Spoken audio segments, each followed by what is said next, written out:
Hey everyone, 40 the Broadway Saiyan here, and welcome back to my YouTube channel, bringing you guys a video on Dissidia Final Fantasy Opera Omnia.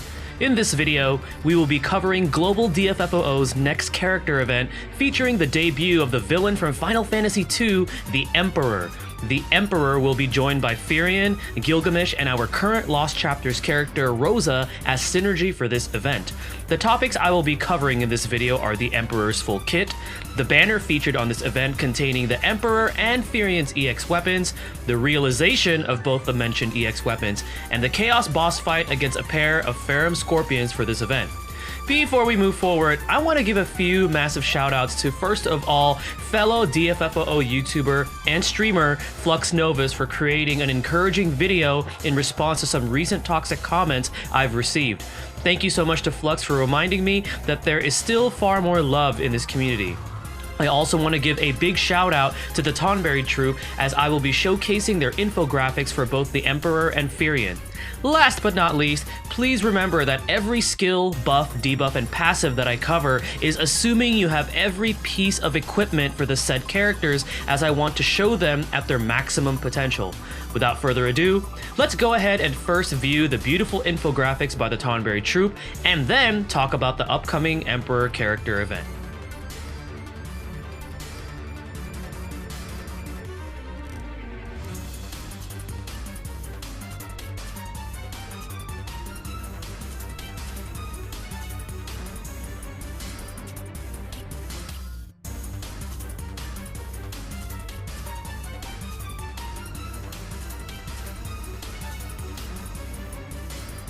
The Emperor joins the Global Opera Omnia cast as a powerful magic damage dealer that introduces players to a unique debuff he possesses called Traps. Traps deal damage as soon as their turn duration expires, making them a very powerful mechanic in brave shaving powerful bosses. Keep in mind that traps cannot initiate the chase sequence, and traps cannot be re-inflicted on a target that already has the trap debuff active on it. Let's start by covering the unique debuff traps that Emperor can inflict on his enemies. His first one is called Beckoning Blast. Beckoning Blast has a one-turn duration that lowers the enemy defense by 10%. When it triggers, it attacks with a 4-hit, non-elemental, magic single-target Brave plus single-target HP attack with a 120% Brave Overflow and a 120% Brave damage potency. It also heals the Emperor's Brave by 20% of the HP damage dealt and inflicts speed down for 4 turns. The Emperor's second trap is called Thunder Crest. Thunder Crest has a 2-turn duration and also decreases the enemy's defense by 10%. It triggers with a 4-hit non-elemental magic AoE Brave plus single target HP attack with a 120% Brave Overflow and 120% Brave damage potency. It also deals 50% splash damage to other targets and heals the Emperor's Brave by 20% of the HP damage dealt. The Emperor's third trap is called Dreary Cell, that has a 1-turn duration and also lowers the enemy defense by 10%. When triggered, Dreary Cell inflicts a 2-hit non-elemental magic AoE Brave plus AoE HP attack that ignores defense and has a 90% Brave damage potency. Its Brave damage is amplified by 1.6 times and has the HP damage split amongst multiple targets. It heals the Emperor's Brave by 20% of the HP damage dealt.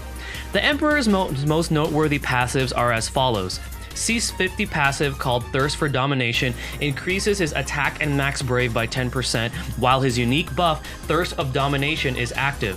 C54 increases his own attack and max Brave by 20% for the attack and 40% for the max Brave while he is buffed. C58 increases his own attack by 30% and speed by 20% while he is buffed. And finally, his C68 permanently increases his own attack and max Brave by 20%.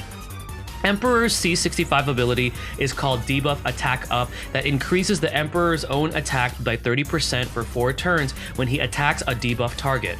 Let's go ahead and move forward with his Skill 1 and Skill 2. His Skill 1, called Beckoning Blast and Flare combo, which deals a 4-hit non-elemental magic single target Brave plus single target HP attack, inflicting his unique buff trap Beckoning Blast for 1 turn and granting him his unique buff called Thirst for Domination for 6 turns. Thirst for Domination increases his own attack and max Brave by 40% and lowers all enemy speed by 10%.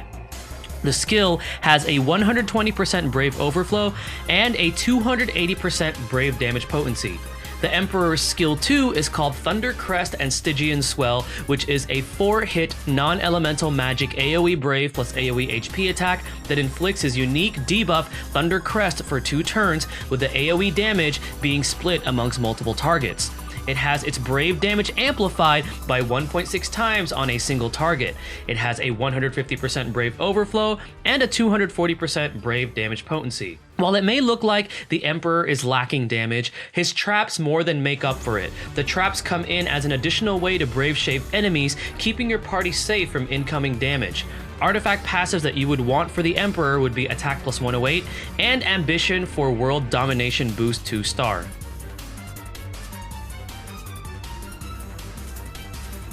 The Emperor's event does not have any level 70 awakenings or reworks for previous characters, so our next topic will be the banner and the realization for the 2 featured EX weapons.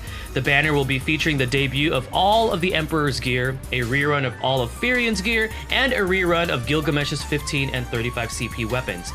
I'm just going to say it out straight, Gilgamesh is still a bit of a meme, and you're not going to be pulling on this banner to chase for his weapons. Let's start off with the Emperor's EX weapon and what it does prior to its realization.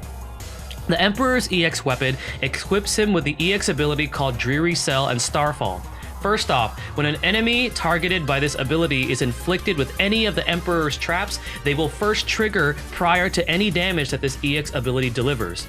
This EX ability delivers a 4-hit non-elemental magic AoE Brave plus AoE HP attack that has a 120% Brave Overflow and a 300% Brave damage potency. It has its Brave damage amplified by 1.6 times against a single target. AoE damage is split amongst multiple targets and inflicts all 3 of Emperor's unique trap debuffs for 1 turn on the targeted enemy. It also grants the Emperor a unique buff called Power of Hell for 6 turns, which increases his own max Brave by 30% and lowers all enemy speed by 10%. Upon realizing his EX weapon, it gets the following upgrades. 0 out of 3 increases the EX ability's Brave damage potency to 380% and its Brave Overflow to 150%. 1 out of 3 allows the EX ability to inflict all of the Emperor's unique trap debuffs, this time to all enemies, and also allows his EX ability to grant him Thirst for Domination for 6 turns upon its usage.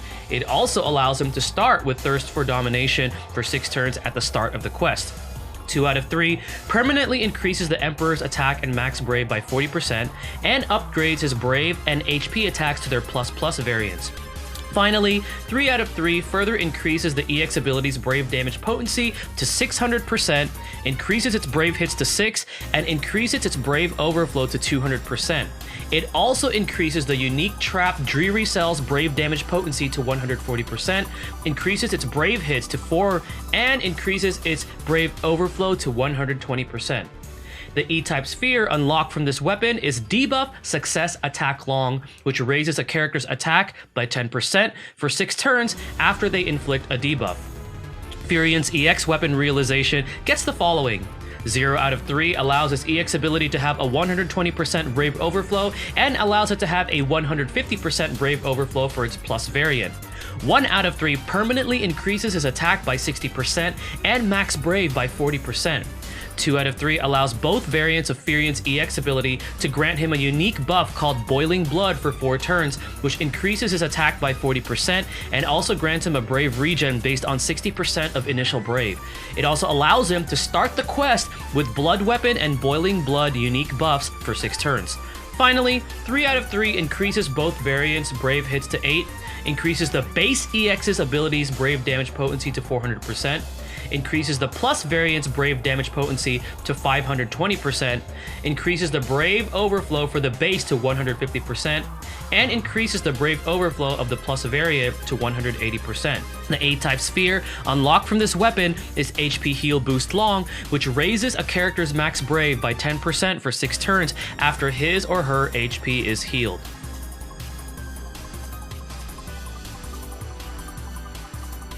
Knowing this info on both realized weapons, should you pull on this banner? The prize is obviously Emperor's EX. With the proper setup, the amount of damage he deals with all 3 traps triggering on top of the damage he deals is quite massive. You will definitely want to realize his EX 3 out of 3 in order to fully benefit from the amount of damage he can deal. Keep in mind though that the Emperor tends to run out of steam unless you are using him with a strong battery. Furiant's EX is pretty strong and gives him the needed damage boost to contend with the Chaos era. However, he is just a mid-average character when comparing him to the rest of the damage dealers you may already have. He does have self-healing and Brave Battery, which gives him a little bit of utility that can assist you. Overall, Furiant fully realizes a good filler option for specific Chaos stages. Now, some of you may disagree on this, but because of the timing of Global DFFOO's schedule, I do not think this banner is a must-pull or worth pitying unless you absolutely love these characters. You can probably invest a few multis and tickets depending on your stash. We already know that the second Global First is going to soon be announced, and he or she is going to be released after the Emperor. For all we know, this character could potentially be heads and shoulders in terms of power compared to the rest of the current global cast.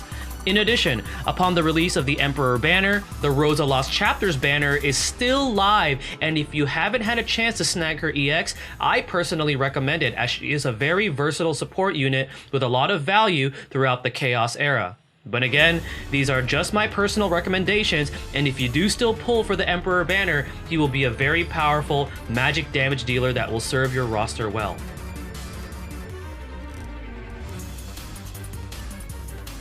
Our last topic will be the Chaos boss fight against the pair of Ferrum Scorpions.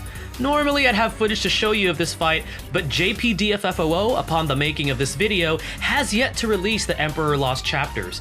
Just know that both of these Scorpions share similarities to the Guard Scorpion boss, as it is the same monster type. Both of the Ferrum Scorpions will be immune to the poison debuff. Their main gimmick to watch out for is when they use Brave Charge to restore their Brave, followed by their signature ability, Ferrum Laser, which deals AoE HP damage to the entire party. Brave Charge does not have any action delay, so make sure to have everyone's HP topped off in order to avoid any potential KOs. They also have several abilities with high turn rates whenever they break or attack a broken target, and they increase their stats with an aura ability called Emitting an Offensive Air. Bringing both Emperor and Furion would be ideal as they're both synergy. Unless you really want to use him and have him built up, I would still avoid using Gilgamesh despite his synergy for the Chaos fight. Rosa is an amazing option for this support. Other highly recommended options are Porum, Kimari, and Bosch, as they can reduce the amount of HP damage your party receives from the Ferrum Laser. Hopefully this video helps you guys out and preparing you for the upcoming Emperor character event going live soon on Global DFFOO. Thank you again for watching. This is 40 the Broadway Saiyan signing out. Stay tuned for my next video, and mahal everyone.